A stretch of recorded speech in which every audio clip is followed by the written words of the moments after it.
पहिरियां त असां ॿुधंदा हुआसीं त सिंध जा ॻोठ इंतिज़ामी सतह ते लावारस ऐं निधणका बणियल आहिनि। ॻोठनि जा माण्हू केतिरनि ई मसइलनि जे वरतड़ियल आहिनि। बुनियादी सहूलियतुनि जी खोट करे ॻोठनि में माण्हू सख़्तु तकलीफ़ुनि खे मुंहुं पिया ॾियनि। जॾहिं बरसातूं पवनि त ॻोठ पाणी सां भरिजी वेंदा हुआ। कचा घर ढहण जे डप खां माण्हू कमरनि मां निकिरी छपरनि में वञी बचनि खे पनाह वठाईंदा हुआ ऐं पिया ख़ुदा खे ॿाॾाईंदा हुआ त संदन मथां आयल मुसीबत टरी वञे। बहरहाल ॻोठाणनि माण्हुनि पंहिंजी हिमत पाण तहत मुसीबतनि खे मुंहुं ॾिनो आहे। मूंखे अफ़सोस त इन ॻाल्हि ते थी रहियो आहे त पहिरियां त रुॻो ॻोठ लावारस हूंदा हुआ, पर हाणे त शहरनि सां बि वक़्त जे हुक्मरान घटि नाहे कई।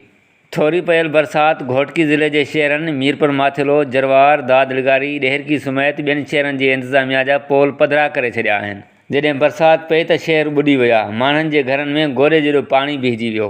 घिटियुनि में पियल गंद किचिरे जा ढेर ऐं उन्हनि मां पैदा थियल बदबू त माण्हुनि जो पए साह सुकायो। ईअं पिए लॻो ॼण शहर जो को वाली वारस ई न हुजे। केॾांहुं विया उहे इंतिज़ामी फ़र्ज़ जेके किरोड़ें रुपया फज़ूल ख़र्च कनि था, अवाम जो पैसो लुटे पंहिंजी ज़िंदगी ख़ुशहाली वारी गुज़ारीनि था। उन्हनि बि माण्हुनि जी का वाहर न कई।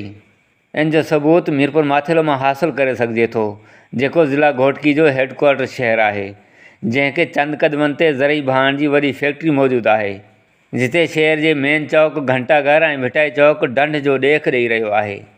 उमर कोराई, मीरपुर माथिलो।